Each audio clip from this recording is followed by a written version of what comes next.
In today's video, I'm going to teach you how to screen share Google Slides in Zoom while still being able to see your presenter notes. If you're an educator, a corporate trainer, or anyone who loves sharing information via presentations, this guide is for you. Let's make sure your next Zoom presentation runs smoothly and you can keep track of your notes without the audience seeing them. We'll start by heading over to Google Slides.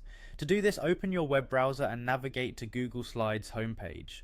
You can easily find it by typing Google Slides into your search engine and clicking on the first link. If you're not already signed in, you'll need to do so with your Google account credentials. Remember to always make sure you're using the correct account, especially if you have multiple Google accounts. Once you're signed in, you'll be directed to the Google Slides homepage. Here you can either select an existing presentation or start a new one. If you're creating a new presentation, choose whether you want to open a blank presentation or use one of Google's many themes, which can give your presentation a polished, professional look from the start. With your presentation opened up, take a moment to review your slides and ensure your presenter notes are ready. Remember that these notes will be invaluable as you deliver your presentation while still maintaining eye contact with your audience on Zoom. Now let's shift our attention to Zoom, which you'll use to share your presentation. Open the Zoom application on your computer and start a new meeting by clicking on the Start a New Meeting button. This will divert you to the meeting interface where all of your Zoom options are available to you, including screen sharing functionalities.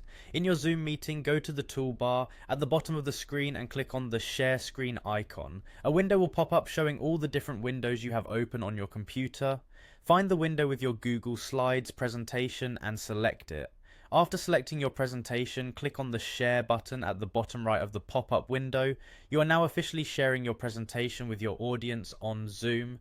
Your participants will see the slides, while only you can see the presenter view, including your notes. This feature allows you to guide your audience seamlessly through your presentation without missing key points from your notes.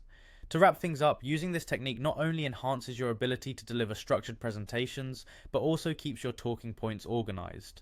Whether you're teaching a class, leading a business meeting, or hosting a workshop, this method can help improve your effectiveness and professionalism during remote presentations. Thanks for joining this training. I hope you find it useful in elevating your future presentations.